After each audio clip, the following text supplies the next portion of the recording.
প্রিয় শিক্ষার্থীবৃন্দ, তোমাদেরকে গত ক্লাসে যেভাবে আমি করিয়েছি অঙ্ক, দেখা যাচ্ছে যে ওইভাবে অঙ্ক করাতে গেলে অনেক সময় লাগবে। তাছাড়া তোমরা অলরেডি কণিকাতে শেষ করছো, যার কারণে আমি সিদ্ধান্ত নিয়েছি তোমাদেরকে এখন বোর্ডে পড়া প্রশ্নগুলো তোমাদেরকে আমি সলভ করাবো। কিভাবে সৃজনশীল প্রশ্নগুলো হয় এবং কেমন ধরনের প্রশ্ন হয় সেই প্রশ্নগুলো তোমাদেরকে আমি একটু দেখাবো। তো সেই জন্য আজকে একটা অঙ্ক আমি নিয়ে আসছি। সেই অঙ্কটা হচ্ছে একটা বোর্ডে পড়া প্রশ্ন, সম্ভবত এটা চট্টগ্রাম বোর্ড 2017 আসছে। তো এই প্রশ্নটা এখানে বলতেছে, একটা প্রশ্নটা দেখো, একটা চিত্র দেয়া আছে। তোমরা জানো এই চিত্রটা আছে একটা পরাবৃত্তের একটা চিত্র। এখন বলতেছে যে এই পরাবৃত্তটার একটা উপকেন্দ্র দেয়া আছে, যেটা S-2 শীর্ষবিন্দু এ এখানে বলা আছে, পরবর্তীতে এখানে বলা আছে এ, আর M, Z, M' এটাকে বলা হয়, আমরা কি জানি, এটাকে দ্বিঘাক্ষরেখা বলা হয়। তাহলে এই একটা দ্বিঘাক্ষরেখা দেয়া আছে, তারপরে একটা উপকেন্দ্র S দেয়া আছে, আর শীর্ষবিন্দু এ এখানে দেওয়া নাই, বাট নিচে কিন্তু দেওয়া আছে। এখন এখানে বলতেছে চিত্রটি একটি কণিক নির্দেশ করে। বলে দিন আসলে কি এটা, তোমরা দেখে বুঝতে পারতেছো যে এটা একটা পরাবৃত্ত যার নিয়ামক রেখা বলতেছে কি M, Z, M', মানে এটা তার নিয়ামক রেখা। এখন কথা হলো, এখান থেকে তোমাকে ক নম্বর প্রশ্নটা যে বলছে যে কর সাথে এটার মিল নেই। ক বলতেছে যে x² - 4 - y² - 9 = 1 অধিবৃত্তের উৎকেন্দ্রিকতা নির্ণয় করো। তোমরা জানো যে এটা অধিবৃত্তের একটা ইকুয়েশন, কারণ আমরা জানি কি, যদি এখানে একটা প্লাস থাকতো তাহলে সেটা হচ্ছে কি আমাদের উপবৃত্ত হতো, যদি এটা মাইনাস তার মানে এটা অধিবৃত্তের সমীকরণ। এখানে বলে দিছে যে অধিবৃত্তের উৎকেন্দ্রিকতা নির্ণয় করো। আমাদের যে উৎকেন্দ্রিকতা ই বলি, সেই ইটা এখানে বের করতে হবে। এরপরে খ নম্বর প্রশ্নটা বলতেছে, খ নম্বরটা উদ্দীপকের সাথে মিল আছে, যে A1 - 2 এ মানে কি, এখানে এ হচ্ছে এখানকার শীর্ষবিন্দু।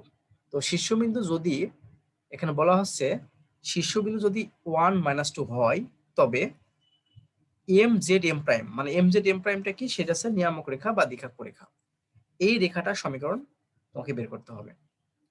আর গতে বলতেছে যে SP অনুপাত PM 1:2 হলে, অর্থাৎ SP এখানকার যে SP এবং এখানকার যে PM, তাদের অনুপাতটা যদি 1:2 হয় এবং MZ, M' রেখার সমীকরণ যদি এটা হয়, অর্থাৎ দ্বিঘাক্ষরেখার সমীকরণটা দেওয়া আছে আমার এখানে, গ নম্বরটা দেখো, গ নম্বরটা দ্বিঘাক্ষরেখার সমীকরণ দেওয়া আছে। আর SP এবং P এর ভিতরে সম্পর্ক দেখাচ্ছে, সেই সম্পর্কটা কি, এটা অনুপাত 1:2 অনুপাতে আছে। তাহলে এই যে কণিকটা দেওয়া আছে, এই কণিকের সমীকরণটা বের করতে হবে। তোমাকে এই মোট 3টা কাজ করতে হবে। এখন প্রিয় শিক্ষার্থীবৃন্দ, প্রথম যে ক নম্বর অঙ্কটা বলতেছে অধিবৃত্তের উৎকেন্দ্রিকতা নির্ণয় করো। অধিবৃত্তের উৎকেন্দ্রিকতা। তো তোমাদেরকে আমি একটা বিষয় দেখাই। তোমরা জানো যে অধিবৃত্তের যে সমীকরণটা, সেটা হচ্ছে x² - a² - y² = 1 হয়। আবার আরেকটা হয়, সেটা হচ্ছে কি y² - b² - x² - a² = 1 হয়। ওকে, দুই ধরনের আমাদের অধিবৃত্ত হয়। তাহলে যেহেতু এখানে আমাদের দেয়া আছে কি x² / 4 - y² / 9, তার মানে বোঝা যাচ্ছে যে এটা এরকম আকৃতির আছে। সেক্ষেত্রে আমরা উৎকেন্দ্রিকতা যে বিষয়টা আমরা জানি, যে সেটা হচ্ছে উৎকেন্দ্রিকতা ই দ্বারা প্রকাশ করা হয়, সেটা সমান 1 প্লাস আমরা b² / a² বলতে পারি। আমাদের সাথে এই উৎকেন্দ্রিকতা, অধিবৃত্তের উৎকেন্দ্রিকতা এবং আর উপবৃত্তের উৎকেন্দ্রিকতা একই রকম, জাস্ট একটু পার্থক্যটা হচ্ছে এখানে আছে প্লাস, মানে অধিবৃত্তের ক্ষেত্রে এখানে প্লাস হয়, আর উপবৃত্তের ক্ষেত্রে এখানে হচ্ছে জাস্ট মাইনাস হয়। এটাই পার্থক্য। তো এখন আমরা করব কি, তাহলে যে অঙ্কটা দেওয়া আছে ক নম্বরটা, সেই নম্বর অঙ্কটা আমরা সলভ করার চেষ্টা করব, মানে উৎকেন্দ্রিকতা দেখাবো। এখন খেয়াল করে দেখো, তাহলে ক নম্বরে দেওয়া আছে কি, দেখো ক নম্বরে দেওয়া আছে x² / 4 - y² / 9 = 1। তো এই ইকুয়েশনটাকে আমি যদি একটু কাজ করি, সেটা হচ্ছে দেখো যে x² / 2² করা যায় মাইনাস y² / 3² করা যায় = 1। এটাকে 1 নম্বর ইকুয়েশন দিলাম। এখন আমরা লিখব যে 1 নং সমীকরণকে x² / a² - Y square by B square equal to 1 এর সাথে তুলনা করে পাই। কেন এর সাথে তুলনা করতে পারছি? কারণ আমরা জানি যে সরলে একটা যে আমরা অধিবৃত্ত নিব, সেই অধিবৃত্তের আদর্শ একটা সমীকরণ আছে। সে আদর্শ সমীকরণটা আছে এটা, X square by A square minus Y square by B square equal to 1। এর সাথে আমরা তুলনা করে নেবো এই জন্যই। তাহলে আমরা এই 1 নং সমীকরণটাকে আমরা এর সাথে তুলনা করব। তো এর সাথে তুলনা করে, তাই তুলনা করে পাই। তো প্রিয় শিক্ষার্থী, তোমরা জানো যদি এর সাথে তুলনা করে পাই তাহলে এর মানটা কত হবে? এর মানটা হবে 2 আর বি এর মানটা হবে 3। আমি এখানে লিখতে পারি সুতরাং এ ইকুয়াল টু 2 আর বি ইকুয়াল টু আমরা লিখতে পারি 3। দেখো প্রিয় শিক্ষার্থীবৃন্দ, যে অঙ্কটা আমাদের দেওয়া ছিল সেটাকে আমরা X square by A square minus Y square by B square equal to 1 সাথে তুলনা করলাম। তো তুলনা করে দেখতেছি এর মানটা হচ্ছে 2 আর বি এর মানটা হচ্ছে 3। ওকে, এখন এখান থেকে আমরা যেটা বের করব সেটা হচ্ছে উৎকেন্দ্রিকতা আমরা বের করব। তো আমরা দেখলাম যে যদি অধিবৃত্তটা এরকম আকৃতির হয়, দেখো অধিবৃত্তটা যদি এরকম আকৃতির হয় সেক্ষেত্রে উৎকেন্দ্রিকতা ই সমান root 1 plus B square by A square আমরা লিখতে পারি।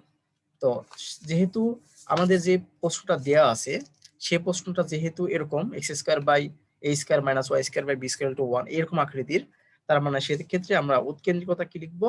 তাহলে উৎকেন্দ্রিকতা উৎকেন্দ্রিকতা ই দ্বারা প্রকাশ করা হয়। তাই উৎকেন্দ্রিকতা ই ইকুয়াল টু, তা আমরা লিখতে পারি এখানে root 1 plus B square by A square, এটা আমরা লিখতে পারি সূত্র। এখন করবো কি, আমরা যেহেতু মানটা জানি, যেহেতু বি এর মানটা বের করে নিলাম, এর মানটা বের করে নিলাম, সেই মানটা আমরা এখানে বসাবো। তাহলে 1 প্লাস বি এর মানটা কত? 3, এই যে 3 বসিয়ে দিলাম, আর এর মানটা 2, এই যে 2 বসিয়ে দিলাম। তো এখানে যদি আমরা ক্যালকুলেশন করি তাহলে কি আসতেছে? 1 প্লাস 9/4। তো আমরা লসাগু টসাগু করলে 4 9 13, তার মানে এটা হয়। দেখো প্রিয় শিক্ষার্থী, এটা হয়। তো এটাকে যদি তোমরা আর একটু ক্যালকুলেশন করো, তার মানে যেহেতু রুটকে আমরা 13 কে রুট করা যায় না, কিন্তু 4 কে রুট করা যায়, 4 কে রুট করলে 2 হয়। তো আমাদের এটা অ্যানসার এটাই। আমাদের এখানকার যে অ্যানসারটা বের করতে বলছিল যে এখান থেকে উৎকেন্দ্রিকতা বের করো, সেই উৎকেন্দ্রিকতা আমরা বের করলাম রুট 3/2। এটাই আমাদের হচ্ছে এখানকার রুট 13/2, এটা আমাদের উৎকেন্দ্রিকতা। তা আমাদের যে ক নম্বর প্রশ্নটা বলেছিল যে এখানকার উৎকেন্দ্রিকতা বের করো, সেটা আমরা এইভাবে বের করলাম। এখন খ নম্বর যে প্রশ্নটা বলছে যে, দেখো প্রিয় শিক্ষার্থীবৃন্দ, খ নম্বর যে প্রশ্নটা বলতেছে যে এ এ আমরা জানি কি এটা শীর্ষবিন্দু, যেটা দিয়ে আছে 1 - 2, অর্থাৎ এটা হচ্ছে 1 - 2 হলে এম জেড এম প্রাইম রেখার সমীকরণ বের করো, অর্থাৎ দ্বিঘাক্ষ রেখার সমীকরণটা বের করতে হবে। তো প্রিয় শিক্ষার্থী, কিন্তু এই দ্বিঘাক্ষ রেখার সমীকরণটা বিভিন্ন ভাবে বের করা যায়। এই দ্বিঘাক্ষ রেখার সমীকরণটা বিভিন্ন ভাবে বের করা যায়। তা আমরা যেটা বের করব সেটা হচ্ছে, দেখো যে এখানে যে খ নম্বর প্রশ্নটা, যে এখানে আমাদের ইটা দেয়া আছে, মানে এটা দেয়া আছে, এ মানে শীর্ষবিন্দু দেয়া আছে, উপকেন্দ্র দেয়া আছে। তো গত ক্লাসে আমি একটা অঙ্ক করতে শেষ হয়নি, অঙ্কটা শেষ হয়েছিল না, সেই অঙ্কটার মতোই অঙ্কটা, যেখানে আমাদের শীর্ষবিন্দু এ আর উপকেন্দ্র আমাদের এস দেয়া আছে। তা আমরা একটা বিষয় জানি, বিষয়টা এমন, যদি দুইটা বিন্দু দেয়া থাকে, মনে করো যে x1 আর y1 আর x2 আর y2, দুইটা যদি বিন্দু দেয়া থাকে, মনে করি যে একটা বিন্দু এটা, একটা এটা, তাহলে কিন্তু আমরা এই যে রেখাটার সমীকরণ বের করতে পারি। যে দুইটা বিন্দু দেওয়া থাকে তাহলে এখান থেকে আমি রেখাটার সমীকরণটা বের করতে পারি। তো সেক্ষেত্রে আমি বলছিলাম সে রেখার সমীকরণটা হবে x - x1 by x2 - x1 equal to y - y1 by y2 - y1। এটা তোমরা সরলরেখা থেকে দেখে আসছো। তার মানে আমরা কি দেখতেছি এখানে, যদি দুইটা বিন্দু দেওয়া থাকে, মনে করি একটা বিন্দু একটা বিন্দু, তাহলে এই যে রেখাটার সমীকরণ আমরা বের করতে পারি, সেটা কিভাবে পারি? সেটা হচ্ছে এই সূত্র দিয়ে পারি, এই সূত্র দিয়ে পারি। তাহলে এখন প্রিয় শিক্ষার্থীবৃন্দ, এখন বিষয়টা দেখো, তাহলে আমাদের যে এখানে যে এস উপকেন্দ্র দিয়ে আছে আর এই যে শীর্ষবিন্দু দেওয়া আছে, দুইটা বিন্দু দেওয়া যেহেতু, সেক্ষেত্রে এই রেখাটাকে আমরা কি রেখা বলি? এই রেখাটাকে বলে অক্ষরেখা। কেন অক্ষরেখা বলি? আমরা জানি যে রেখাটা উপকেন্দ্র দিয়ে যায় সেটাকে বলি অক্ষরেখা, তার মানে এটা অবশ্যই অক্ষরেখা। অক্ষরেখার সমীকরণ তাহলে বের করা মানেই, তার মানে এই যে এ এস বিন্দু দিয়ে যে রেখাটা যাবে সেই রেখাটা অক্ষরেখার সমীকরণ, অর্থাৎ দুইটা বিন্দু দিয়ে সরলরেখার সমীকরণ বের করা মানেই অক্ষরেখার সমীকরণ বের করা। তার আগে তোমাদের কথা বলি, আমরা এইভাবে বের করে আবার দেখবো যে এই অক্ষরেখার উপরে দেখো এই রেখাটা হচ্ছে লম্ব। তা আমরা এটাও সরলরেখা থেকে শিখে আসছি, যে কোনো রেখার উপর লম্ব এরূপ রেখার সমীকরণটা কিন্তু আমরা বের করতে পারি। এন্ড কথা হচ্ছে যে এটা বের করার আগে আমার একটা কাজ আছে, কাজটা হচ্ছে যে আমাদের এই যে এখানে একটা বিন্দু আছে একে বলে পাদবিন্দু, এটাকে বলা হয় পাদবিন্দু। তা আমরা এই পাদবিন্দুর স্থানাঙ্কটা বের করে নেব, পাদবিন্দুর স্থানাঙ্কটা বের করে নেব। এখন পাদবিন্দুর স্থানাঙ্কটা কিভাবে বের করব? তো প্রিয় শিক্ষার্থী তোমরা জানো যে আমরা পরাবৃত্তের সংজ্ঞা অনুসারে জানি যে এখানকার যে AS আর এখানকার AZ এটা দুজন কিন্তু সমান। আমরা কিন্তু বলতে পারি এখান থেকে এটুকু যা, এখান থেকে সে এটুকু তাই পরাবৃত্তের ক্ষেত্রে। এটা যেহেতু একটা পরাবৃত্ত, সেক্ষেত্রে পরাবৃত্তের সেই সংজ্ঞা অনুসরণ করে আমরা AS ইকুয়াল টু কিন্তু আমরা AZ বলতে পারি। তাহলে আমরা কিন্তু এখন এই যে পাদবিন্দুটা এটা কিন্তু বের করতে পারবো, এই পাদবিন্দুটা বের করতে পারবো। কিভাবে বের করতে পারবো? তোমরা জানো যে যদি আমাদের এই পয়েন্ট আমার জানা আছে, লাস্টের পয়েন্টটা জানা আছে, তাহলে অবশ্যই এই পয়েন্টটা বের করতে পারবো। কারণ এই পয়েন্টটা এইটা এবং এইটার আছে মধ্যবিন্দু। এখানে যে পয়েন্টটা আছে এবং এই পয়েন্টটা আছে, এই দুটো পয়েন্টের মধ্যবিন্দু হচ্ছে এটা। ওকে, তাহলে এখন আমরা যে খ নম্বর অঙ্কটা করবো সেটা একটা অন্য পেজে আমি করতেছি। জাস্ট এখান থেকে প্রশ্নটা দেখা নেবো। দেখো এখানে তাহলে কি দেওয়া আছে, আমি যদি চিত্রটা একটু আঁকা, এখানে চিত্রটা এরকম দেওয়া আছে। মনে করো যে এরকম, এখানে এস এর মানটা দেওয়া আছে, এস এর মানটা কত -2,2 এটা দেওয়া আছে। এর মানটা দেওয়া আছে, এর মানটা যে দেওয়া আছে বলছে যে a -1 2 হলে, তাহলে এর মানটা আছে 1 -2 হলে। এখন তোমাকে এইটা বের করতে হবে। ওকে, এখন বলতেছি আমি যে এই বিন্দুটা হচ্ছে কি এইটা এবং এইটার, এখন বের করতে হবে এম জেড এম প্রাইম, এই নিয়ামক রেখা সমীকরণটা তোমাকে এখন বের করতে হবে। এখন খেয়াল করে দেখো প্রিয় শিক্ষার্থীবৃন্দ, এই বিন্দুটা, এই বিন্দুটা হচ্ছে বলতেছি এইটা এবং এইটার হচ্ছে মধ্যবিন্দু। তো আমরা এখন এইটা বের করতে চাচ্ছি, তার আমি ধরি জেড এর স্থানাঙ্ক, জেড এর স্থানাঙ্ক গতদিনকে আমি দেখাইছি আলফা আর বিটা, এটা দেখালাম যে জেড এর স্থানাঙ্ক আলফা বিটা। তো এখন যদি এই বিন্দুটা যদি এইটা এবং এটার মধ্যবিন্দু হয়, তাহলে আমরা লিখতে পারি দেখো আলফা প্লাস প্লাস আর এখানকার -2/2 ইকুয়াল টু আমরা লিখতে পারি এই বিন্দুটা, যেহেতু এটা মধ্যবিন্দু, এবং আমরা লিখতে পারি বিটা +2/2 ইকুয়াল টু হচ্ছে লিখতে পারি -2। দেখো প্রিয় শিক্ষার্থী তুমি সেটা বুঝতে পারো নাকি? দেখো যেহেতু এইটা হচ্ছে তার মধ্যবিন্দু আর এই বিন্দুটা আমি ধরে নিলাম আলফা বিটা আর এই বিন্দুটা জানা, তো দুইটা যোগ করে যদি 2 দিয়ে ভাগ করি তাহলে এই বিন্দুটা পাবো। তাহলে আমরা করলাম এক্স এর মানগুলো, এই যে এটা প্রথমটা, এখানে তো alpha, alpha plus -2/2 equal to 1 এবং বিটা, এই বিটা +2/2 ইকুয়াল টু -2, কারণ এই দুইটা যোগ করে 2 দিয়ে ভাগ করলে এখানকার মধ্যবিন্দুটা পাই আমরা। তো এখান থেকে ক্যালকুলেশন করলে দেখো আলফা ইকুয়াল টু আমরা লিখতে পারি, তাহলে আমরা যদি এখান থেকে লিখতে পারি তাহলে এই 2 আর এই পাশে ওটা চলে গেলে +2, মানে আমি একবারে করলাম। আবার এখান থেকে দেখো বিটা ইকুয়াল +2 ইকুয়াল টু এখানে -4, তো সুতরাং বিটা ইকুয়াল টু -6 এটা পেলাম, আর এখানে আলফা ইকুয়াল টু পেলাম 4। এটা আশা করি বিষয়টা বুঝতে পারছো। সুতরাং আমরা জেড বিন্দু যে স্থানাঙ্কটা সেটা হচ্ছে কত, আলফা 4 ছিল, তার মানে জেড সমান আমি লিখতে পারি কি 4, আছে -6। দেখো প্রিয় শিক্ষার্থী বিষয়টা বুঝতে পারো নাকি? আমি যে জেড এর স্থানাঙ্ক আলফা বিটা বলছিলাম, সে আলফার মানটা একটা পেলাম 4, একটা পেলাম -6, তার মানে জেড হচ্ছে কি 4 -6। তাহলে এই বিন্দুটা আমরা কিন্তু পেয়ে গেলাম, আমরা কিন্তু এই বিন্দুটা পেয়ে গেলাম। এখন প্রিয় শিক্ষার্থী তোমাদেরকে আমি বলতেছি, যেহেতু দুইটা বিন্দু দেওয়া আছে তাহলে অক্ষরেখার সমীকরণটা বের করতে পারবো। তাহলে অক্ষরেখার সমীকরণটা কিভাবে বের করব? সেটা হচ্ছে যে এই দুইটা বিন্দুর সংযোগ রেখাটাই তো অক্ষরেখার সমীকরণ।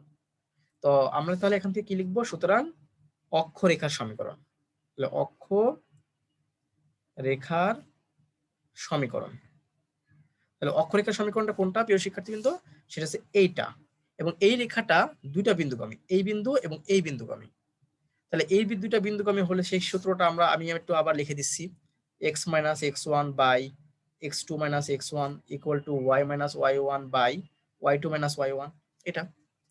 তো এখানে দেখো আমরা তাহলে যেটা করব সেটা এই পয়েন্ট আমি একটু লিখে নিই। পয়েন্ট আছে একটা পয়েন্ট 1 - 2 এখানে লিখে নিলাম, আর একটা পয়েন্ট আছে -2,2 তোমরা দেখতে পারবা। দেখো এটা আছে এ পয়েন্ট আর এটা আছে এস পয়েন্ট, এটা এ পয়েন্ট এবং এস পয়েন্ট, দুইটা পয়েন্ট দেওয়া আছে। তাহলে অক্ষরেখার সমীকরণটা হবে, আমরা জানি কি x - x1, তাহলে x1 টা কত 1 বাই x2 - x1, x2 কোনটা এটা, তাহলে -2 -1, দেখো ইকুয়াল টু y - y1, তাহলে y - y1 মানে কি, তাহলে +2/2, দেখো +2 এভাবে হয়। দেখো প্রিয় শিক্ষার্থীবৃন্দ, আমরা এই সূত্র ব্যবহার করলাম x - x1 / x2 - x1 = y - y1 / y2 - y1। এই সূত্রটা দিয়ে ব্যবহার করলাম। ব্যবহার করে আমরা এখান থেকে x1 / -3 = y + 2/4 ক্যালকুলেশন যদি আমরা করি, আমাদের এখানে আসে হচ্ছে কত? এখানে আসে আছে 4x - 4 = -3y - 6। এটা আমাদের আসে। তো এটা ক্যালকুলেশন যদি আমরা এই সবগুলো এক পাশে নিই, 4x + 3y, তাহলে এখানে আসে তো তোমার +2 = 0। দেখো প্রিয় শিক্ষার্থীবৃন্দ, এটা আমরা যেটা পাইলাম, এটা হচ্ছে আমাদের অক্ষরেখা সমীকরণ। তো অক্ষরেখা সমীকরণটা কি পেলাম? 4x + 3y + 2 = 0। এটা কিন্তু আমাদের অক্ষরেখা সমীকরণ পেলাম। ওকে, এই যে এই সূত্র ব্যবহার করে দুইটা বিন্দু দেওয়া ছিল এভাবে।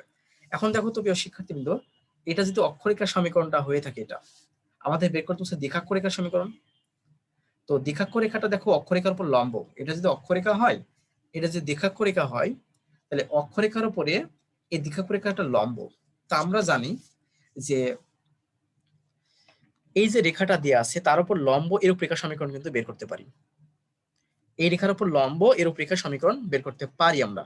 তা আমরা এখন লিখবো যে যে এত রেখার উপর লম্ব এরূপ রেখা সমীকরণ। আমরা যদি বলি যে অক্ষরেখার উপর লম্ব, রেখার উপর লম্ব এরূপ রেখার সমীকরণ, এরূপ রেখার সমীকরণ। সেটা কি জানি? যদি লম্ব এরূপ রেখার সমীকরণ বের করতে বলে, তাহলে আমরা সরলরেখা থেকে এটা জানি যে এ সহগটা এঁকে দিবে, এ সহগটা এঁকে দিবে এবং চিহ্নটা পরিবর্তন হবে তাদের মাঝে। দেখো এই সহগটা যদি এঁকে দেয় তাহলে কি হবে? 3x হবে। ওকে, আর এই সহগটা এঁকে দিলে কি হবে? 4y হবে। মাঝে প্লাস থাকলে সেটা হচ্ছে মাইনাস হবে, প্লাস k = 0। এটা হচ্ছে এই অক্ষরেখার উপর লম্ব এরূপ রেখার সমীকরণ। তার মানে আমরা বুঝতে পারছি এটাই কিন্তু আমাদের দ্বিঘাক্ষরেখার সমীকরণ। কিন্তু এখানে দেখো কে এর মানটা কিন্তু এখন অজানা হয়ে আছে, কে এর মানটা অজানা হয়ে আছে। এখন খেয়াল করে দেখো প্রিয় শিক্ষার্থীবৃন্দ, আমি যে বলতেছি যে এই অক্ষরেখার উপর লম্ব এরূপ রেখাটা আছে দ্বিঘাক্ষরেখার সমীকরণ। তাই এটা আছে আমাদের দ্বিঘাক্ষরেখার সমীকরণ। এখন কথা হচ্ছে এই দ্বিঘাক্ষরেখাটা, এই দ্বিঘাক্ষরেখাটা দেখো এটা, এটা এবং এই দ্বিঘাক্ষরেখাটা দেখো এই যে এই বিন্দুগামী হয়, এই বিন্দুগামী। আমরা কিছুক্ষণ আগে এই বিন্দুটা আমরা বের করে নিলাম, এটা বলা হয় দ্বিঘাক্ষরেখার পাদবিন্দু। এই বিন্দুগামী হয় কেন আমরা ওই বিন্দুগামী লিখবো? কারণটা খেয়াল করে দেখো, এখানে যে দ্বিঘাক্ষরেখার সমীকরণটা আমরা বের করছি সেটা কিন্তু কে এর মানটা অজানা হয়ে আছে, কে এর মানটা আমরা জানি না। তার কারণে কে এর মানটা আমরা বসাবো। এখন বসানোর ক্ষেত্রে আমরা কি করব? বলবো এই রেখাটা, এই রেখাটা কিন্তু এই বিন্দুগামী, এই যে এই বিন্দুগামী, আর এই বিন্দু কিন্তু আমরা বের করে নিচ্ছি। তার মানে আমরা এখন বলবো যে এইটাকে দেব 1 নম্বর ইকুয়েশন।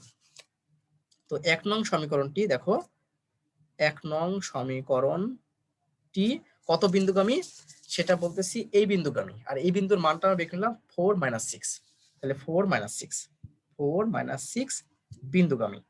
তো আমরা জানি যে যদি সরলরেখা থেকে আমরা এটা জানি, যদি বিন্দুগামী হয় তার মানে ওই বিন্দুটা এখন বসাই দিতে হয়। তো যদি এখানে 4 এর মানটা এখানে বসাই দাও, তাহলে 3 × 4 - 4 × -6 প্লাস k = হচ্ছে 0, এটা হয়। তো এটাকে তুমি ক্যালকুলেশন করো, কে এর মানটা কত হয়? 3 × 12, 4 × 24, তাহলে 24 36। দেখো তো প্রিয় শিক্ষার্থীবৃন্দ, বুঝো নাকি? 36 প্লাস k = 0 হয়, সুতরাং k = -36 হয়, -36 হলো। এখন তুমি যে কে এর মানটা তুমি এখানে বসিয়ে দাও, তাহলে আমাদের যে কাঙ্ক্ষিত যে দ্বিঘাক্ষরেখার সমীকরণ সেটা কিন্তু আমরা পেয়ে যাব। আমরা এখান থেকে কিন্তু সে কে এর মানটা দেখো, কে এর মানটা আমরা বসিয়ে বের করে নিলাম। কে এর মানটা কত? -36। সেই 36 এর মানটা আমরা এখানে বসাবো। তো আমরা এখন বলবো কি যে কে এর মান 1 নং বসিয়ে পাই। কে এর মান, কে এর মান 1 নং এ বসাই। তো যদি বসাই তাহলে কি দেখো, আমরা 1 নং এ বসালে 3x - 4y, আর কে এর মানটা পেলাম -36, তাহলে -36 = 0। এটাই আমাদের নির্ণীয় দ্বিঘাক্ষরেখার সমীকরণ। তাহলে আমরা বলতে পারি ইহাই নির্ণীয় নিয়ামক রেখার সমীকরণ, নিয়ামক রেখার সমীকরণ। প্রিয় শিক্ষার্থীবৃন্দ, তোমরা যদি মনে করতে যে এই নিয়ামক রেখার সমীকরণটা অন্যভাবে বের করবা, তা বের করতে পারবা। আশা করি বিষয়টা এটা আমি যেটা দেখালাম আমি যেটা মনে করি যে তোমাদের এটা সবচেয়ে সোজা, এভাবে করলে ইনশাল্লাহ তোমরা সহজে করতে পারবা। তাহলে আমাদের এখানকার যে নিয়ামক রেখা সমীকরণটা সেটা কিন্তু আমরা ঠিক এইভাবে বের করলাম। দেখো আমরা প্রথমে কি করছি, এর পাদবিন্দুটা বের করে নিছি, পাদবিন্দু বের করে নিছি, তারপর অক্ষরেখা সমীকরণ বের করছি। যেহেতু অক্ষরেখার উপরে এই রেখাটা আছে লম্ব, অক্ষরেখার উপর এই রেখাটা লম্ব, সেজন্য আমরা বলে দিচ্ছি যে অক্ষরেখার উপর লম্ব এরূপ রেখা সমীকরণ। তাহলে সেক্ষেত্রে রেখার সমীকরণটা পেয়ে গেছি। কিন্তু এখানে আমরা জানি যে এটা কে থাকে, কনস্ট্যান্ট থাকে, সেই কনস্ট্যান্টটাকে ভ্যানিশ করার জন্য আমরা বলতে হয় যে এই রেখাটা কোন বিন্দুগামী, সেটা বিন্দুগামী নিয়েছি। সেই বিন্দুগামী নিয়ে সেটা বের করে কে এর মান পরে এখানে বসিয়ে দিয়েছি। তাহলে আমাদের নির্ণীয় যে নিয়ামক রেখার সমীকরণটা সেটা আমরা পেয়ে গেছি। ওকে, এখন প্রিয় শিক্ষার্থীবৃন্দ, যে গ নম্বর যে প্রশ্নটা আমাদের এখানে বলতেছে যে এসপি অনুপাত পিএম সমান হচ্ছে 1:2 হলে এবং এমজেড এম প্রাইম রেখা সমীকরণ যদি এটা হয় তবে কোনটি সমীকরণ নির্ণয় করো। তো আমাদের এটা সমান এটা দেয়া আছে, এসপি আর পিএম সমান এটা দেওয়া আছে। এখন প্রিয় শিক্ষার্থীবৃন্দ, এখানে এসপি তো বলতে কি বোঝায়? এসপি বলতে বোঝাচ্ছে যে এখানে যে একটা বিন্দু আছে এক্স ওয়াই, এক্স কমা ওয়াই, তাহলে এসপি বলতে বোঝাচ্ছে যে এদের মধ্যবর্তী যে দূরত্ব সেটাকে বলা হয় এসপি। ওকে, আর পিএম বলতে কি বোঝায় তুমি জানো, তোমরা জানো পিএম বলতে বোঝায় যে এই বিন্দু হতে এই রেখার উপর লম্ব দূরত্ব, এই বিন্দু হতে এই রেখার উপর লম্ব দূরত্ব বোঝায়। অর্থাৎ আমাদের যে দ্বিখাক্ষরেখাটা দেওয়া থাকবে, যে দ্বিখাক্ষরেখাটা দেওয়া থাকবে দ্বিখাক্ষরেখাটা, তাহলে এই পিএম বলতে বোঝাচ্ছে যে এই বিন্দু হতে ওই দ্বিখাক্ষরেখার হচ্ছে লম্ব দূরত্ব। তাহলে আমরা এটা বুঝতে পারতেছি যে এই পিএম বলতে বোঝাচ্ছে যে এই বিন্দু হতে এই রেখাটা হচ্ছে বা নিয়ামক রেখার উপরে লম্ব দূরত্ব। তো লম্ব দূরত্ব সূত্র তোমরা জানো, তারপর আমি তোমাদেরকে একটু দেখাবো, সরলরেখা থেকে তোমরা ওটা অলরেডি শিখে আসছো। তো এখন তাহলে এখন খেয়াল করে দেখো কি আসছে, যে এখানে যেটা বলতেছে গ নম্বরটা, দেখো আমি গ নম্বরটা আমি একটু করি। দেখো গ নম্বরটা বলতেছে এসপি অনুপাত পিএম ইকুয়াল টু 1:2। তাহলে আমরা এখান থেকে দেওয়া আছে দিকে শুরু করি। দেওয়া আছে, দেখো দেওয়া আছে কি, দেওয়া আছে আমাদের যে এসপি অনুপাত পিএম ইকুয়াল টু 1:2, এই যে দেওয়া আছে। তা আমরা জানি প্রত্যেকটা অনুপাত এক একটি ভগ্নাংশ হয়, তোমরা ক্লাস 7 এ শিখে আসছো, অনেক আগে শিখে আসছো। তাহলে সেটা থেকে আমরা লিখতে পারি SP by PM equal to 1/2, এটা আমরা লিখতে পারি। দেখো প্রিয় শিক্ষার্থী, এটা লিখতে পারি। তো সেক্ষেত্রে আমরা এটাকে আর গ্রহণ করলে তাহলে এখান থেকে আমরা লিখতে পারি যে যদি আর গ্রহণ করি তাহলে পিএম ইকুয়াল টু 2SP। তোমাকে আমি বললাম যেটা বিষয়টা, যে এসপি বলতে কি বোঝায়, এসপি বলতে বোঝাচ্ছে যে আমাদের দেখো চিত্রটা একটু খেয়াল করে দেখো, এসপি বলতে বোঝাচ্ছে যে এই যে চিত্র, আমাদের এসপি বলতে বোঝাচ্ছে এই বিন্দু এবং এই বিন্দুর, দুইটা বিন্দুর মধ্যবর্তী দূরত্বকে বলা এসপি, অর্থাৎ এখানকার যে দূরত্ব সেটা বলা এসপি। আর পিএম বলতে বোঝাচ্ছে যে এই বিন্দু হতে এই যে দীর্ঘরেখার লম্ব দূরত্ব, অর্থাৎ এটুকু বলা হয় পিএম। এখন আমরা যেটা এসপি বের করব, দেখো এই বিন্দুটা দেওয়া আছে এক্স ওয়াই আর এই বিন্দু দেওয়া আছে এস -2। তাহলে এই যে দুইটা বিন্দু মধ্যবর্তী দূরত্ব বের করার সূত্র তো আমরা জানি, তার মানে আমরা এখান থেকে এসপি বের করতে পারবো। আর পিএমটা হচ্ছে এই বিন্দুতে রেখার লম্ব দূরত্ব। এখন প্রিয় শিক্ষার্থীরা দেখো এখানে যে দ্বিখাক্ষরেখার সমীকরণটা দেওয়া আছে, দেখো 3x + 4y = 1। এখন তোমরা জানো যে যদি আমি একটু এখানে দেখাই, যদি মনে করো একটা বিন্দু হতে, একটা বিন্দু মনে করো যে একটা বিন্দু নিলাম x1 আর y1, আর একটা রেখা নিয়েছি x + by + c = 0, এই একটা রেখা নিয়েছি। এখন বলতেছে যে এই বিন্দু হতে এই রেখার লম্ব দূরত্ব বের করো। তো তোমরা জানো যে এই বিন্দু হতে এই রেখার লম্ব দূরত্ব বের করার ক্ষেত্রে আমরা জাস্ট করি কি, যেখানে x আছে y আছে সেই মানগুলো বসাই। তাহলে ax1, এই যে x এর ক্ষেত্রে x1 বসালাম, plus by1 plus c by আমাদের লিখতে হয় কি রুট এদের সহগ স্কয়ার, মানে a স্কয়ার প্লাস হচ্ছে কি b স্কয়ার। প্রিয় শিক্ষার্থীবৃন্দ, তাহলে একটা বিন্দু হতে একটা রেখার লম্ব দূরত্বের সূত্র হচ্ছে আমরা এটা ax1 + by1 + c বাই এটা থেকে আমরা এটা জানি। তো এখন খেয়াল করে দেখো, যদি এটা জেনে থাকি তাহলে এখানে যে বিষয়টা দাঁড়াচ্ছে, তা আমাদের তাহলে এখানে কি করতে হবে, এই দ্বিখাক্ষরেখার যে সমীকরণটা দেওয়া আছে, দেখো 3x + 4y = 1, এই দ্বিখাক্ষরেখার সমীকরণটা দেওয়া আছে 3x + 4y = 1, আমি সেটাকে -1 = 0 করে দিলাম, সাজাই নিলাম। 3x + 4y = 1 দেওয়া ছিল, দেখো 3x + 4y = 1 দেওয়া আছে, আমি সেটাকে 3x plus 4 equal -1 equal to 0 করলাম, তাহলে এই রেখাটা দেওয়া আছে, তা আমরা কি এই বিন্দু হতে এই রেখার লম্ব দূরত্ব বের করতে পারবো? এই বিন্দু হতে রেখার লম্ব দূরত্ব। তাহলে এখানে আমাদের যে অঙ্কটা যেটা আছে, যেটা আমি দেওয়া আছে থেকে শুরু করছি, দেওয়া আছে কি আমরা এইভাবে দিয়ে আসলে সেটাকে pm ইকুয়াল টু আমরা 2sp করে ফেললাম, pm ইকুয়াল টু 2sp আমরা এটা দেখালাম। এখন এটা যদি দেখানোর পরে এখন পিএমটা বলতেছি কি, পিএমটা মানে এইটা অর্থাৎ এই বিন্দু হতে এই রেখাটার লম্ব দূরত্ব, এই বিন্দু হতে এই রেখাটার লম্ব দূরত্ব, এই বিন্দুতে এই রেখাটার লম্ব দূরত্ব আমি যদি বের করতে চাই, দেখো প্রিয় শিক্ষার্থীবৃন্দ, কিছু সূত্রটা দেখালাম, তাহলে এই পয়েন্টগুলো এখানে বসাই দিতে হয়। এখানে এক্স পয়েন্ট এখানে বসাই দাও, ওয়াই পয়েন্ট এখানে বসাই দাও, তাহলে যদি বসিয়ে দাও তাহলে কি আসে, তাহলে আমাদের ইকুয়েশনটা হচ্ছে কেমন, 3x প্লাস 4y মাইনাস 1, ইকুয়েশনটা আমি এখানে লিখে নিলাম, 3x plus 4y minus 1 equal to 0। তা এখন যদি আমরা এই মানটা বসিয়ে দিই তাহলে কেমন হয়, যদি এক্স ওয়াই বিন্দু হতে এই রেখার লম্ব দূরত্ব বের করতে চাই, তাহলে আমাদের করতে হবে কি এই বিন্দুটা এখানে বসিয়ে দিতে হবে।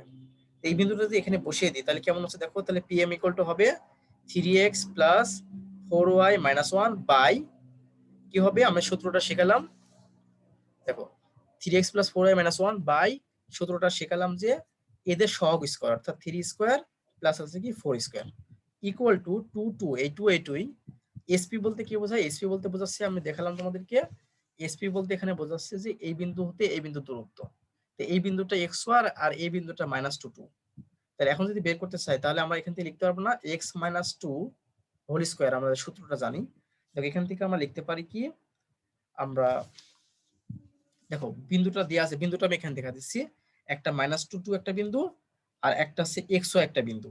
এখন এদের মধ্যবর্তী যে দূরত্ব বের করতে চাই, তাহলে আমরা কি সূত্র, x -2 হোল স্কয়ার, তাহলে কি প্লাস হবে, তাহলে x + 2 whole square plus y - 2 whole square, তাহলে y - 2 হোল স্কয়ার, এই তো এইভাবে হবে। তা আমরা SPM টা বের করে নিলাম 2h2 আর SP টা বের করে নিলাম ওখান থেকে। এখন জাস্ট আমরা এটাকে আমরা ক্যালকুলেশন করব, সেই ক্যালকুলেশনটা দেখো, সেটা হচ্ছে যে এই যে 3x প্লাস 4y মাইনাস 1 রাখলাম, আর এখানে এই যে 3 3 9 আর এই যে এখন 16 25 মানে এখানে 5 হয় ইকুয়াল টু এই জায়গাটা দেখো 2 ইনটু তাহলে x plus 2 whole square plus হচ্ছে y মাইনাস 2 হোল স্কয়ার, এটা হলো। এখন যেহেতু এই রুট আছে, রুটটাকে উঠাই দিতে হবে, আর রুটটাকে উঠাতে হলে অবশ্যই আমাদেরকে উভয়কে বড় করতে হবে, যে বর্গ করি তাহলে এই পাশে আছে 3x plus 4y minus 1 whole square by 25, আর এই পাশে হবে 4 ইনটু তাহলে এখানে থাকবে শুধু এটা x plus 2 whole square plus y minus 2 whole square, এটা আমাদের থাকবে। এখন প্রিয় শিক্ষার্থীবৃন্দ, এখন তো এটা আমাদের গুণ আকারে আছে, জাস্ট এটা ক্যালকুলেশন করব, আমরা এটা ক্যালকুলেশন করব। এখন যদি এই পাশে যদি ক্যালকুলেশন করি আমরা, তাহলে দেখো এই যে 3x a plus b plus c whole square সূত্র পড়বে, তাহলে এটা হবে 9x square plus 16y square plus 1 plus 2 into 3x into 4y plus 2 into 4y into -1 plus, তারপরে আমরা প্লাস লিখতে পারবো, এইগুলো তো লিখলামই, তারপর লিখতে পারবো 2 ইনটু -1 ইনটু 3x, এর কাজ শেষ। এখানে যে 25টা আছে সেই 25টা আমি সাথে গুণ করে দিলে 100 হবে, তার মানে ইনটু 100 ইনটু এখন এটাকে ক্যালকুলেশন করব, এটাকে ক্যালকুলেশন করলে কত, x square plus 4x plus 4 plus y square minus, আমি একবারে করতেছি প্রিয় শিক্ষার্থীবৃন্দ, তারপর আছে 4y প্লাস আছে 4, দেখো এটা লেখা যাবে, এটাকে এভাবে লেখা যাবে, জাস্ট ক্যালকুলেশন। তো এখন এখানে দেখো যে এটুকু ক্যালকুলেশন করি, 9x square 16y square plus 1, এখানে 3 সারা 12 12 দুগুণ 24, তাহলে কত হচ্ছে 24 xy, এটা হচ্ছে তোমার -8y, তারপর এটা হচ্ছে -6x, দেখো প্রিয় শিক্ষার্থী -6x, এখন -6x পেলাম। এখন এই পাশের কাজ তো শেষ, এখন আমরা জাস্ট করব কি এই পাশের কাজগুলো করব, এই যে ইকুয়াল চিহ্ন দিলাম, দিয়ে এখানে লেখা যায় 100x স্কয়ার, তারপরে 400x প্লাস 400 দেখো এই যে এর সাথে এর গুণ, এর সাথে এর গুণ, এর সাথে এর গুণ করতেছি, তারপর কত 400 ওয়াই স্কোয়ার মাইনাস 400, সরি এটা ভুল করলাম তো, 100 ওয়াই স্কোয়ার, এটাতে 100 ওয়াই স্কোয়ার, 100 ওয়াই স্কোয়ার, তারপর আছে মাইনাস 400 ওয়াই, 400 ওয়াই প্লাস 400। দেখো তো প্রিয় শিক্ষার্থীদের, সেটা বোঝানো কি জাস্ট আমি কিছুই না, জাস্ট এই পাশের কাজগুলো আমি এই পাশে লিখছি আর ইকুয়াল টু 100 দিয়ে সবাইকে গুণ করে দিছি। এই তো আমাদের গুণ করা কাজ শেষ। এখন আমরা জাস্ট ক্যালকুলেশন করব। যদি আমরা এখানে ক্যালকুলেশনটা করে দেখি যে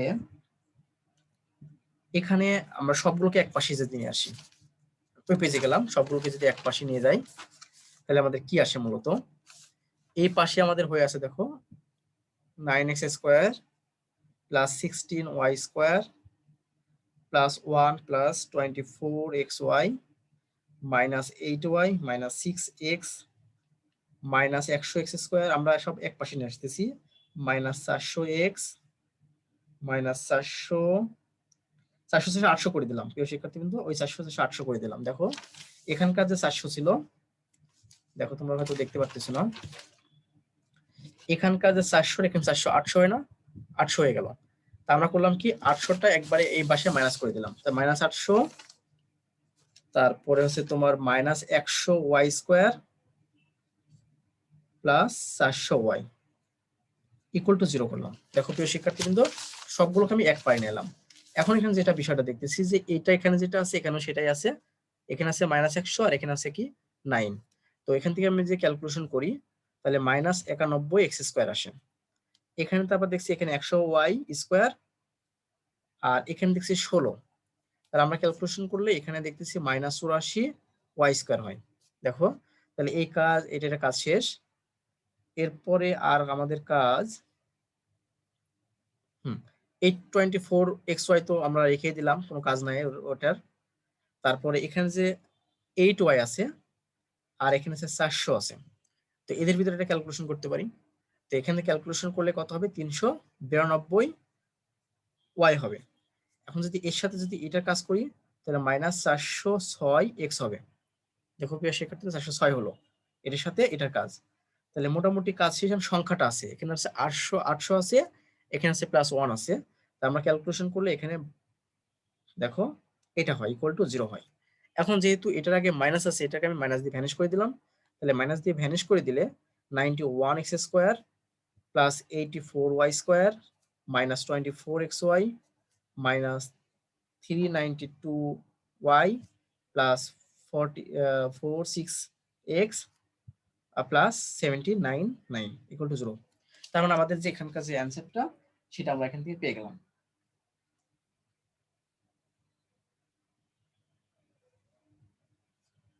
দেখো প্রিয় শিক্ষার্থীবৃন্দ, আমাদের যে বের করতে বলছিল যে কোন একটি সমীকরণ বের করো, সেই সমীকরণটা কিন্তু আমরা এখান থেকে বের করে নিলাম। আশা করি বিষয়টা বুঝতে পারছো। তো এখন বিষয়টা হচ্ছে যে এখানে তোমাদের কোনো প্রবলেম থাকলে আমাদেরকে বলতে পারো যে এখানে প্রবলেম আছে আমার। তো এখন আমি যেটা করবো, প্রতিদিনই তোমাদেরকে এরকম ওই বোর্ডের প্রশ্ন সলভ করাবো, যেন তোমরা বিষয়টা বুঝতে পারো যে কেমন ধরনের প্রশ্ন হয় না হয় সেটা সম্পর্কে ধারণা থাকতে পারে, যেন ধারণা থাকে। সেই লক্ষ্যেই আমি প্রতিদিন তোমাদেরকে একটা করে এরকম আছে বিগত সালের প্রশ্ন সলভ করাবো।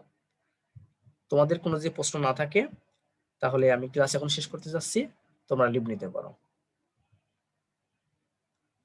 আসসালামু আলাইকুম স্যার। ওয়ালাইকুম আসসালাম।